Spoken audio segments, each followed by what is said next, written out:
The conference room on the 42nd floor went silent the moment Ryan Cole slid the contract back across the table. $10 billion. The number sat there between them like a fact nobody wanted to touch.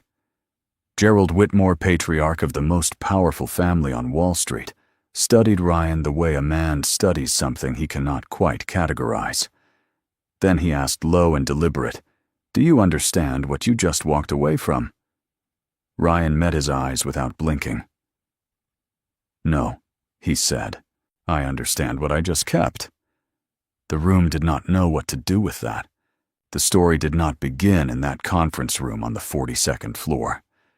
It began years earlier in a rented office above a laundromat on a street in Brooklyn, where the air always smelled faintly of detergent, and the radiator knocked all winter like it had something urgent to say. Ryan Cole had signed the lease on a Tuesday afternoon, paid 3 months up front in cash he had been saving for 2 years, and sat alone at a folding table with a laptop and a legal pad and the particular kind of quiet that only exists when a person has committed to something they cannot yet fully see. He was 31 then. He had spent the years before that working customer support for a mid-sized software company in New Jersey, answering tickets, logging complaints, learning every way a system could fail from the inside out. It was not glamorous work.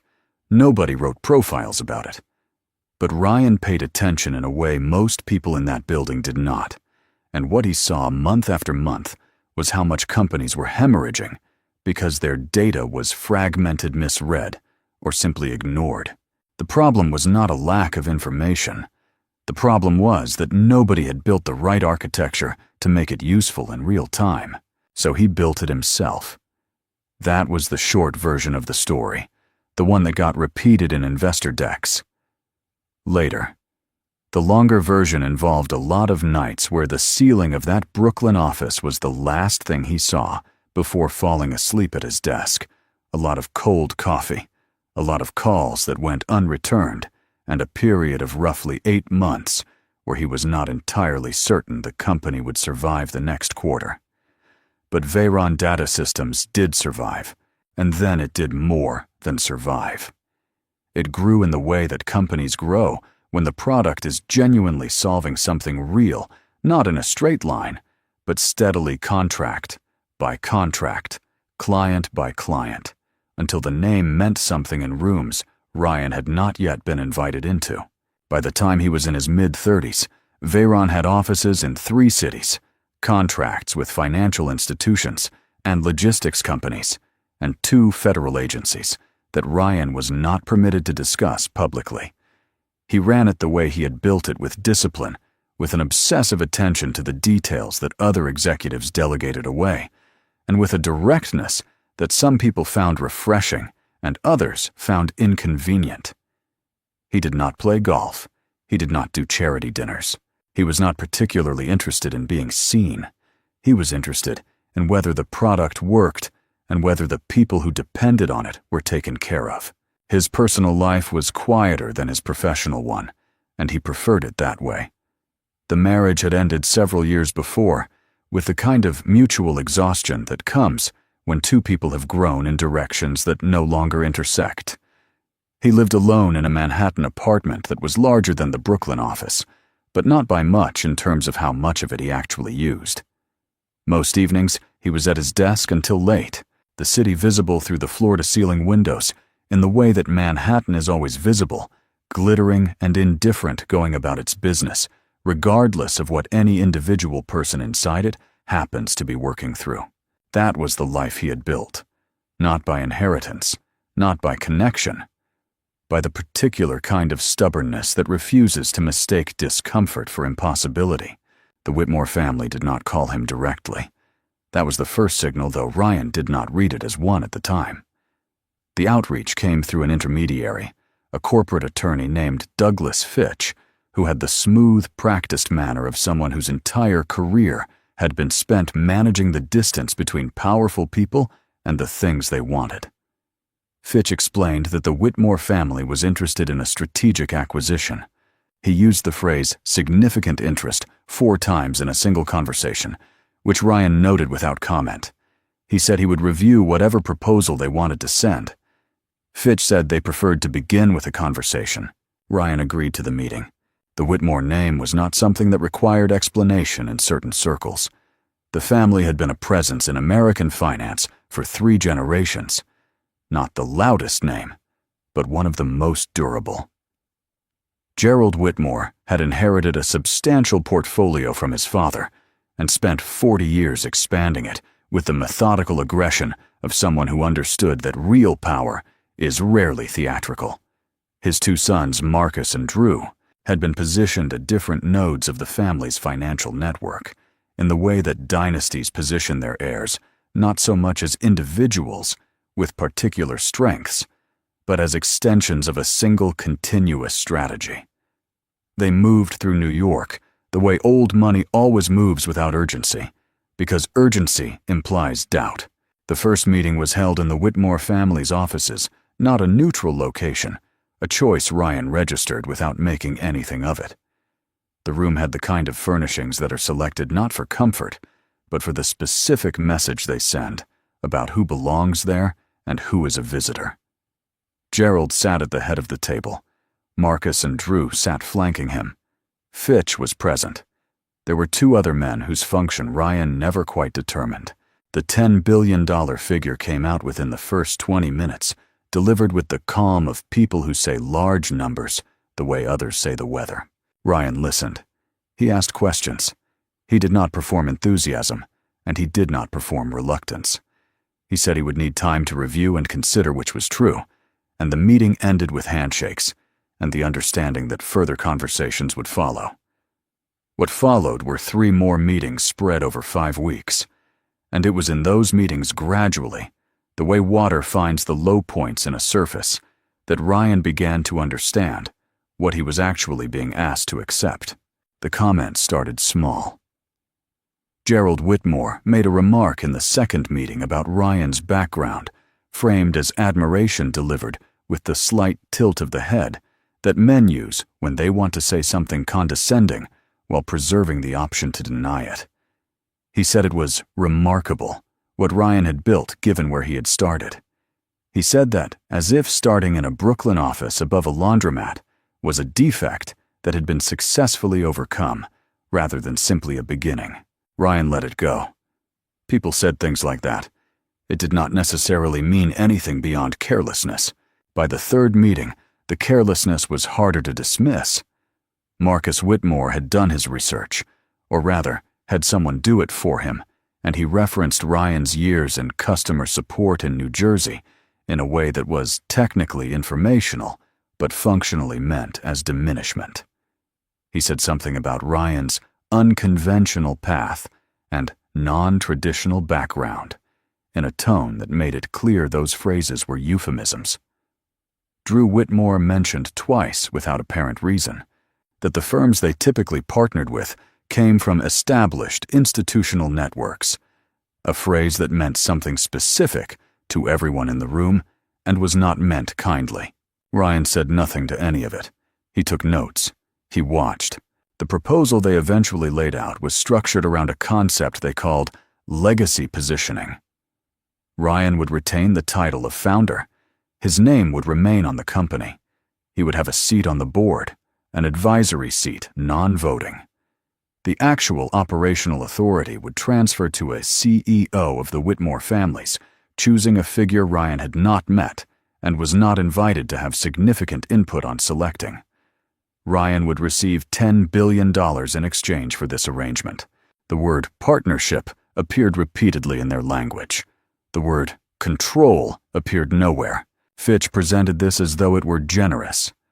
Marcus Whitmore smiled the way people smile when they expect the other party to be grateful. Gerald sat at the head of the table and said nothing because he was the kind of man who understood that silence in the right moment functions as pressure. Ryan looked at the document for a long moment. Then he looked at Gerald. He said he needed time to think. Gerald said in the tone of a man reminding someone of the obvious that an offer of this size did not stay open indefinitely. Ryan said he understood. He picked up his copy of the document and left. He did not go back to the office. He took the elevator down to the street and walked. Not with a destination, just walked down through Midtown with the particular mid-afternoon crowd moving around him, the city doing what it always did, indifferent and continuous. He walked until the noise of it settled into something that felt less like pressure, and then he found a place to sit and thought about what had just happened in that room. The $10 billion was real. That was not a small thing to set aside. What that number represented in terms of Veyron's reach, its ability to scale its capacity to do the work it was built to do on a global level, Ryan understood all of it clearly. He had not built this company to keep it small. He had built it because he believed in what it could become, and $10 billion was not an obstacle to that vision. In certain ways, it was the door. But the door they were offering him opened into a room where he did not have a voice. He would have a title and a nameplate and a carefully managed public identity as the founder of a company that other people would now actually run. He would be in the language they had used without quite using it a face. A respectable, useful face, attached to a name that gave the acquisition a better story for the press. The kind of arrangement where the person whose work made the whole thing possible is positioned tastefully to one side. He thought about the comment Marcus had made about customer support in New Jersey. He thought about the phrase, unconventional path. He thought about the way Gerald had sat at the head of the table in the second meeting and said it was remarkable what Ryan had accomplished, and the precise quality of condescension that word had carried, not malicious, just absolute. The kind of condescension that doesn't know it is condescension because it has never had to question itself. Ryan sat with all of that for a long time. He went home to his apartment. The city was visible through the windows, the way it always was, steady, luminous, going about its enormous, indifferent business. He stood at the glass for a while, and then he sat at his desk, and he looked at the document again, without reading it. He thought about everything he had given to build what Veyron was, not in the way people dramatize sacrifice, not as suffering, not as heroism, but plainly. The years, the decisions, the weight of it, the specific cost of being responsible for something that other people depend on, and carrying that responsibility without a safety net, without a family name that functions as a floor beneath you if you fall. He thought about what it would mean to hand the real substance of that over to people who had in 5 weeks of meetings made it quietly but consistently clear that they did not consider him their equal. People who saw $10 billion as a number large enough to purchase his acquiescence on that point. He stayed at the desk until the city outside went from dark to the particular gray that comes before dawn. He did not sleep. He was not anxious exactly. He was thinking with a clarity that only comes when a person has finally stopped arguing with themselves and accepted what they already know. By morning, he knew what he was going to do. He called Fitch and told him he would like one more meeting. Fitch, reading this as the preamble to final negotiation, arranged it quickly. The conference room on the 42nd floor again. Gerald at the head. Marcus and Drew on either side. The same furniture sending the same message about who belongs in rooms like this. Ryan sat down. He did not open his copy of the document. He did not bring a lawyer or a counter-proposal. He looked at Gerald Whitmore across the table, and he said one word. No. Gerald's expression did not change immediately. The word took a moment to land the way large, simple things sometimes require a second to register. Marcus straightened slightly. Drew looked at his hands. Fitch made a sound that was not quite a word. Gerald looked at Ryan with the careful attention of a man encountering something he had not prepared for. Then he asked, low and deliberate, whether Ryan understood what he was walking away from. He said the number. He said it clearly, as though Ryan might have forgotten it. $10 billion. Ryan met his eyes without blinking. He said what he said in that conference room, the line that would later get repeated in ways he never intended and could not control. He said he was not walking away from anything. He said he understood what he was keeping. Then he stood up, pushed his chair back, and left the room. In the elevator on the way down, he stood with his hands in his pockets and watched the floor numbers descend. He felt something that was not relief exactly, and not fear. It was closer to the feeling of having put something down that you have been carrying for a long time, not because the weight has stopped being real, but because you have finally decided it is not yours to carry anymore. He walked out of the building into the morning, and the city received him exactly as it always had, without ceremony, without opinion, without the slightest acknowledgement that something had just changed. That was fine.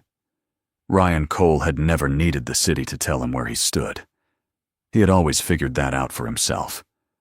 The story broke on a Thursday morning in late March. By Friday, it had become something else entirely. The initial reporting was straightforward enough.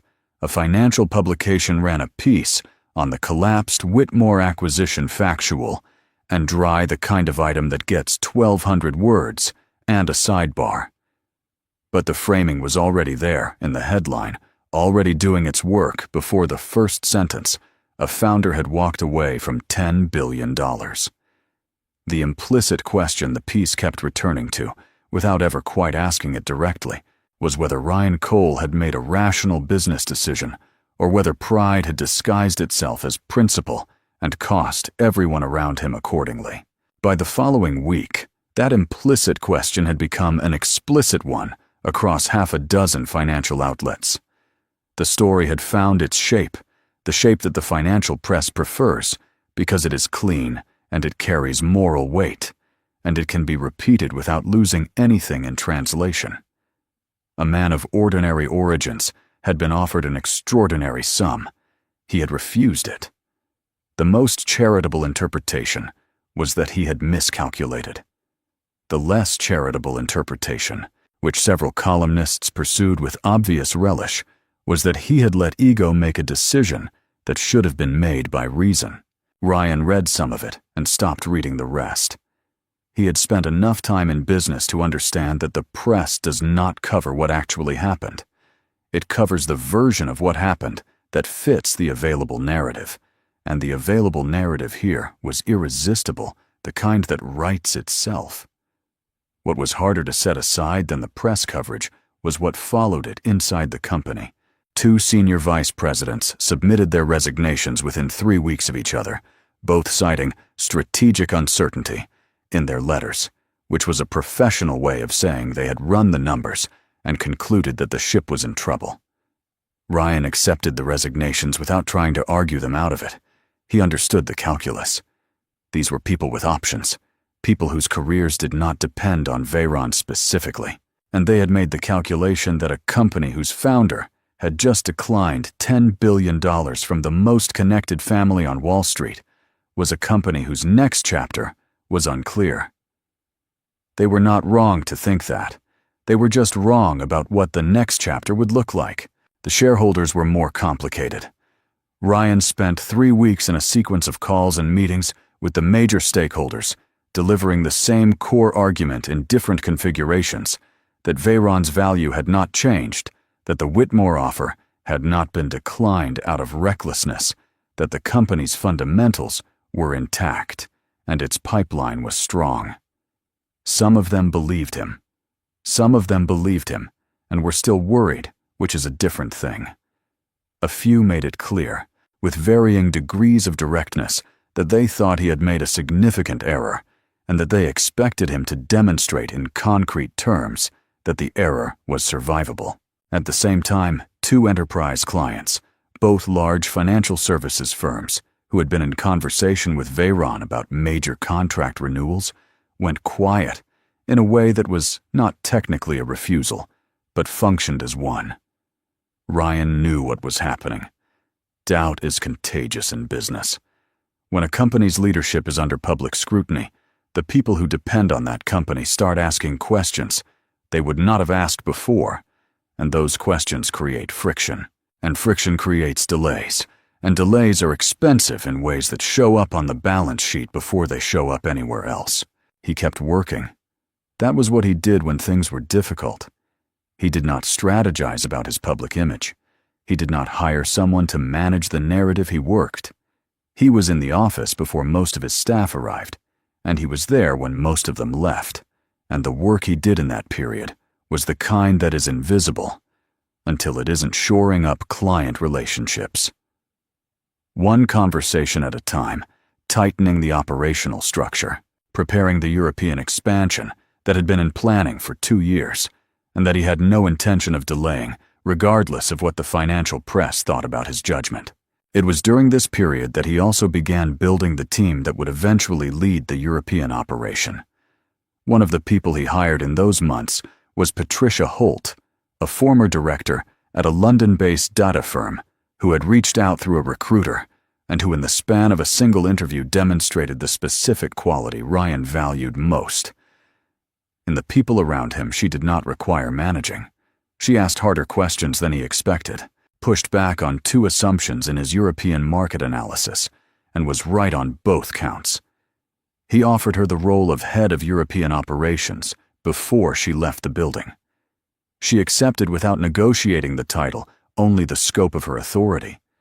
Ryan respected that immediately. Evelyn Hart reached out on a Wednesday afternoon in early May, roughly 6 weeks after the acquisition story broke.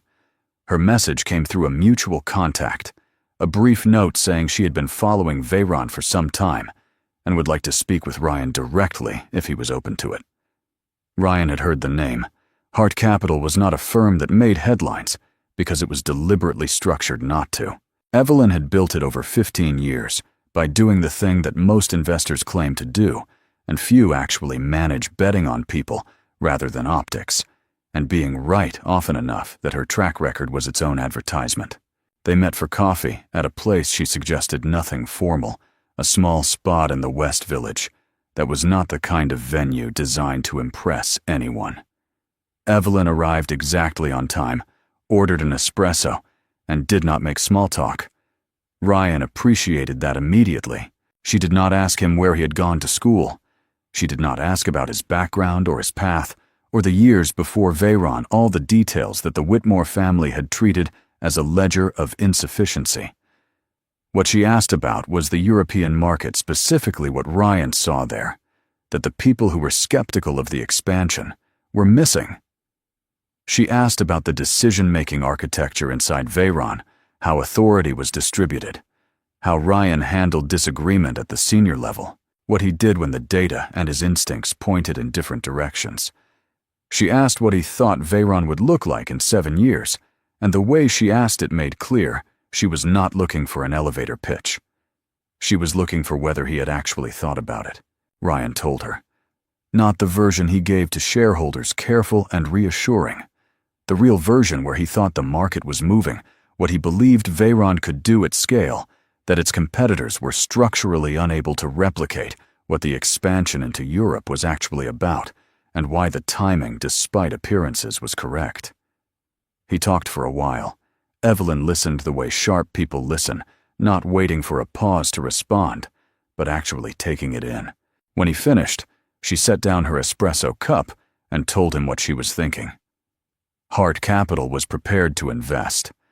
The valuation she was working from was considerably lower than $10 billion. She named a figure, and Ryan registered it without reacting. But the terms she said were straightforward. She would not ask for operational control. She would not ask for board seats beyond a single observer position.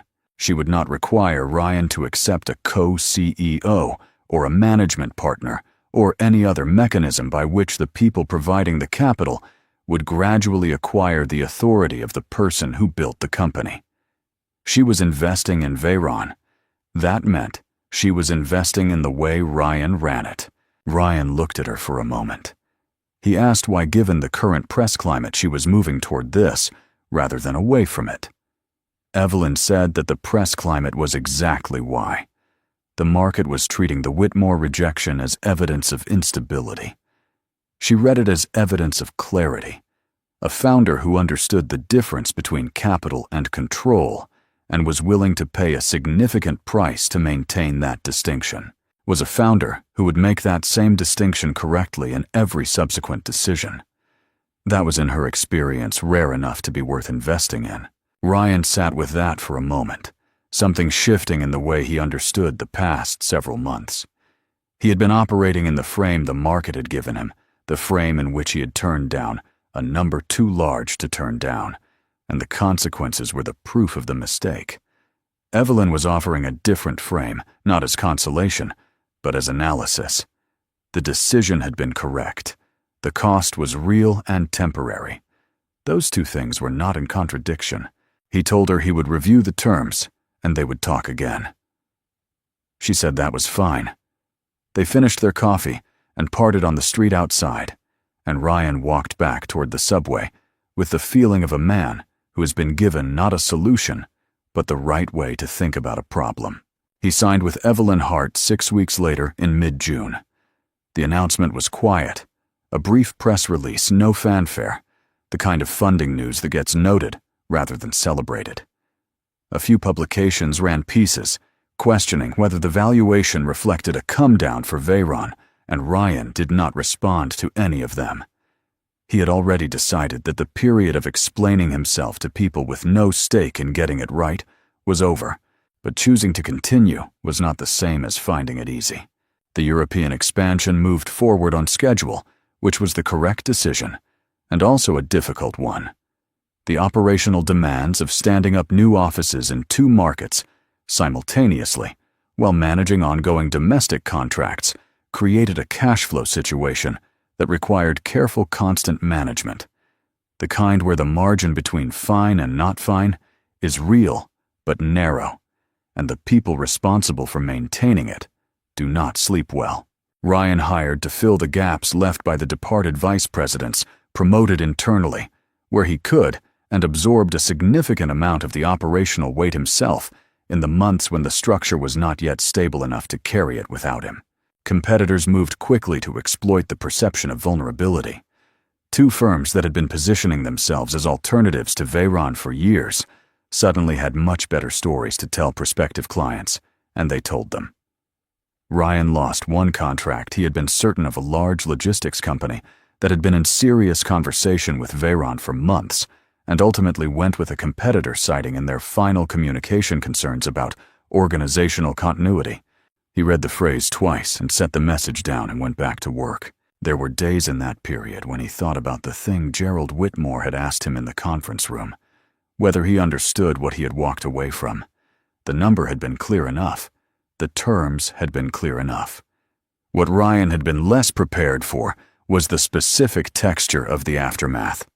Not the press, not the shareholders, not even the lost contract, but the quieter, more persistent thing, which was the doubt that accumulates when you are paying a cost you chose, and the payment keeps coming, and you cannot yet see what it was for. He did not share this with anyone. It was not the kind of thing he knew how to share, and he was not sure what sharing it would accomplish. He ran the company. He made the decisions. He trusted what he had seen clearly enough at 2 a.m. in his apartment, with the Manhattan light coming through the windows to walk away from $10 billion. He had not stopped trusting it. But there is a difference between trusting a decision and not feeling the weight of it, and Ryan was carrying the weight. The breaking point came in November, roughly 8 months after the Whitmore meeting. 3 major contracts, all enterprise level, all in the domestic market, entered a period of simultaneous renegotiation. Under normal circumstances, this would have been manageable. Contract renegotiations were a standard part of the business cycle. But the circumstances were not normal. The European offices were in their most cash-intensive phase. 2 of the 3 renegotiating clients had flagged concerns that were partly about contract terms, and partly, Ryan understood, about whether Veyron was the stable long-term partner it had been before the acquisition collapse made everyone uncertain.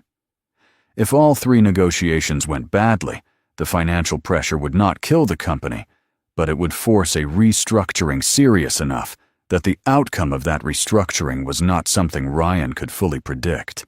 He stayed late in the office the night he finished reading the latest round of client communications, long after the floor had emptied out. The city outside the windows was doing what it always did, lit, and moving unaware of and uninterested in the particular gravity of any single moment, inside any single building, Ryan sat at his desk, with the lights low and the papers in front of him, and did the thing he had avoided doing for 8 months, which was let himself sit with the full weight of where he was. He thought about the conference room on the 42nd floor. He thought about Gerald Whitmore asking if he understood what he was walking away from. He thought about his own answer, and about whether the certainty he had felt in that moment had been genuine clarity or something harder to admit to the pride of a man who had spent his whole career proving something to a world that had not asked him to, and who had let that old, unfinished argument make a $10 billion decision for him. He stayed with that question. He did not push it away or answer it too quickly. He let it be what it was, which was real and serious, and not the kind of thing that resolves itself by morning. And then, because he was Ryan Cole, and because this was what he did, he picked up the papers and started reading them again. Not to escape the doubt, not because the doubt had resolved, but because the work was still there, and it still needed to be done, and he was still the person responsible for it. The answer to that question, whatever verdict history would eventually deliver on the decision he had made, existed somewhere in the future. The only way to reach it was to keep moving. He turned the page. The city outside continued without him. The 3 contract negotiations ran through December and into January, and Ryan worked them the way he worked everything directly without theater. One conversation at a time. He flew to Chicago for the first client, a logistics company that had been with Veyron since the early years. He did not send a representative or schedule a call. He went himself, sat across the table from their chief operating officer, and spent 2 hours going through the numbers in the kind of granular detail that demonstrates something a prepared presentation cannot, that the person across from you understands the work well enough not to need one. The contract was renewed. The terms were better than the previous cycle. The chief operating officer shook Ryan's hand at the end and said without elaboration that he appreciated Ryan making the trip personally. Ryan said it was worth making. The second negotiation was harder. The client, a financial services firm that had been quietly testing a competitor's platform for several months, came to the table with a set of concerns that were partly about pricing, and partly Ryan could tell about the accumulated uncertainty of the past year. He did not try to argue them out of their concerns. He acknowledged the turbulence, directly named what had happened, without softening it, and then walked them through exactly what Veyron had done in the past 8 months to strengthen the operational infrastructure despite the disruption. He gave them access to internal performance data they had not requested. Transparency in that room accomplished what reassurance could not. They stayed. The third negotiation went badly, and then unexpectedly resolved. The client came in prepared to terminate with a competing offer already in hand. Ryan let them present it in full, asked a handful of questions about what specifically the competitor was offering that Veyron was not, and then responded to each point specifically, not defensively specifically. The meeting lasted 3 hours. At the end of it, the client asked for 2 weeks to reconsider. 2 weeks later, they signed. Ryan found out afterward that the competing offer had not actually been as strong as it had been presented. The client had been using it as leverage. He did not find this irritating. It was a reasonable thing to do. 3 contracts, all 3 held. The cash flow situation stabilized in February. The European expansion began producing returns in March, earlier than the most optimistic internal projections had anticipated. The first major contract came from a financial data firm in Frankfurt, a company that had been evaluating partners for 14 months and had, according to the account manager who handled the relationship, been close to choosing a London-based competitor before Veyron's proposal moved them. 2 more contracts followed within 6 weeks, one in Amsterdam, one in Zurich, both enterprise level, both the kind of sustained relationships that change a company's revenue profile, not just for a quarter, but structurally for years. Ryan was in London when the Zurich contract was confirmed. He got the call from Patricia Holt, who had been running the European operation from the ground up since the previous spring, and who delivered the news with the same matter-of-fact efficiency she brought to everything. He thanked her, ended the call, and sat for a moment in the hotel room with the London rain against the windows. He did not feel triumphant. He felt something quieter and more durable, the particular satisfaction of a thing going the way it was supposed to go because the work behind it had been done correctly. The financial press noticed the European numbers first, then the analysts. Then the larger story began to reassemble itself in public, the way stories do when the facts shift enough that the original narrative becomes unsustainable. A publication that had run one of the more pointed columns about Ryan's judgment in the months after the Whitmore rejection now ran a piece about Veyron's European performance under the headline that named Ryan as the founder who had turned down $10 billion and built something larger. The column treated this as though it had always been obvious, as though the earlier coverage had not existed, and Ryan read it once and did not clip it or send it to anyone. By summer, Veyron's valuation had been revised upward in multiple independent assessments. By fall, a full year and a half after Ryan had walked out of that conference room on the 42nd floor, the figure being cited consistently was $28 billion. Nearly 3 times what Gerald Whitmore had placed on the table. The number appeared in financial publications and industry briefings, in the kind of casual references that mean a company has moved from interesting to significant. Ryan noted it the way he noted most external assessments, as information, not as validation. The work had not changed. The measure of it had. The call from the Whitmore family came through Douglas Fitch again, which was either a matter of habit or an acknowledgement that some distances are not easily closed. Fitch's message was professional and brief. The family had been following Veyron's growth with considerable interest and believed there were areas of mutual opportunity worth exploring. They would welcome a conversation at Ryan's convenience. Ryan read the message twice. He thought about Gerald Whitmore at the head of the table delivering $10 billion with the calm of a man who has never had a reason to doubt that what he is offering will be accepted. He thought about Marcus referencing customer support in New Jersey in a tone that was technically polite and actually contemptuous. He thought about the word remarkable and the specific weight it had carried, and about the phrase unconventional path, and about all the small, consistent signals across 5 weeks of meetings that had amounted to a single clear message: you are useful to us, but you are not our equal, and the money we are offering is, among other things, compensation for the indignity of being reminded of that. He thought about all of it for less time than he expected to. He wrote back to Fitch that he appreciated the outreach, but Veyron was not pursuing new strategic partnerships at this time. He wished them well. He sent the message and closed the window and moved on to the next item in his day. There was no ceremony in it, and no satisfaction. Not the cold kind that comes from watching someone who dismissed you return to ask for your help. He was not interested in that. The Whitmore family had made a calculation about who Ryan Cole was and what he was worth, and they had been wrong, and now they were adjusting. That was their business. Ryan's business was elsewhere. He did not tell anyone about the outreach. It was not a story he needed to tell. Evelyn Hart called on a Thursday afternoon, a social call, the kind she made occasionally, now that they had established a working relationship built on the particular mutual respect that develops between people who have been honest with each other under difficult circumstances.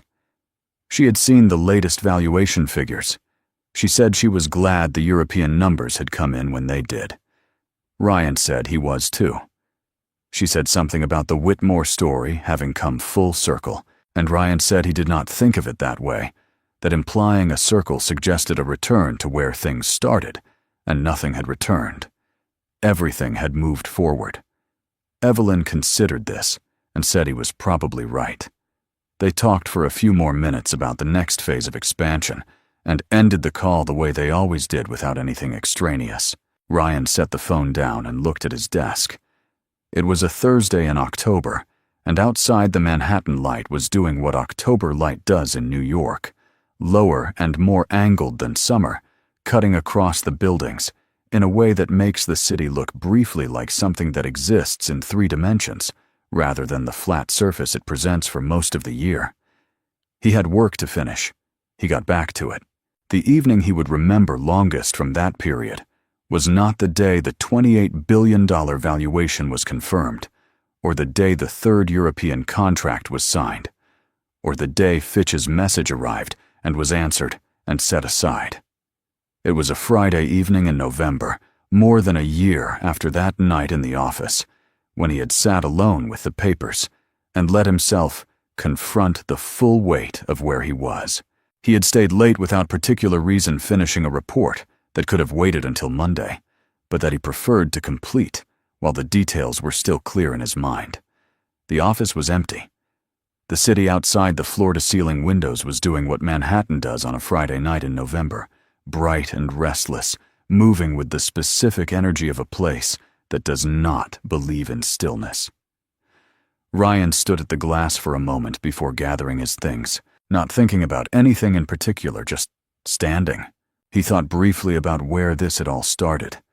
The rented office above the laundromat in Brooklyn, the folding table, the legal pad, the particular quality of quiet, in a room where a person is committed to something they cannot yet fully see. He had been 31 then. He did not have money or connections or a name that opened doors in the rooms where decisions got made. He had a problem he understood, and a conviction that he was the right person to solve it, and he had built everything that followed out of those 2 things, piece by piece, decision by decision, over years. He thought about the conference room on the 42nd floor, about Gerald Whitmore's question and his own answer, and about what it had cost him to mean it, not abstractly but specifically in the months of press coverage and shareholder anxiety and contract uncertainty and doubt that had followed. He had paid that cost. He had paid it without knowing the outcome, which is the only way the kind of decision he made is ever actually made. A person cannot know the ending when they are standing at the point where the decision matters. They only know what they are willing to keep. He had been willing to keep this, the company he had built, the authority to run it according to his judgment, the ability to look at his own decisions without having to first check whether they were acceptable to people who had made clear in 5 weeks of polite meetings that they considered him a useful instrument rather than a person of equivalent standing. $28 billion. The number existed. It was real, and it mattered, and Ryan was not the kind of person who pretended that money is irrelevant when it is not. But the number had not been what was at stake in that conference room, and he had known it then, standing at the elevator watching the floor numbers descend. What had been at stake was something harder to name and easier to lose, the particular kind of self-possession that a person builds across a lifetime of doing things on their own terms, and that can be traded away in a single moment for something that looks like security but functions as a different kind of loss. He had not traded it. He had walked out of the building into the morning, and the city had received him without ceremony, and he had gone back to work. The glass was cold against the night air outside. Ryan stood at it a moment longer. Below him, Manhattan continued in all directions, indifferent and luminous as it had always been. He turned away from the window and picked up his coat and walked toward the elevator. He had an early morning. He always had an early morning. The thing about the decision Ryan Cole made in that conference room was that it was not in the end about money. It was not even about the Whitmore family, or about Gerald's careful condescension, or about the word remarkable carrying more weight than it was meant to. Those were the specific circumstances. They were not the point. The point was simpler than any of that, and it applied to anyone who had ever been offered something large enough to make them consider becoming smaller in exchange for it. Not every opportunity that arrives in the shape of a door is actually a door. Some of them are ceilings, and the only way to know which is to understand clearly what you are being asked to give up before you step through. Ryan had understood. He had walked away from $10 billion and built $28 billion in its place, which made for a clean story, and which the financial press enjoyed enormously. But the part of the story that mattered was not the number at the end. It was the fact that when he got there, when the European contracts were signed and the valuation was confirmed, and the city was visible through the windows of an office that was entirely his to run, he arrived as himself. Not a smaller version, not a managed version, not the version that had been deemed acceptable by people who thought his path gave them the right to define his ceiling.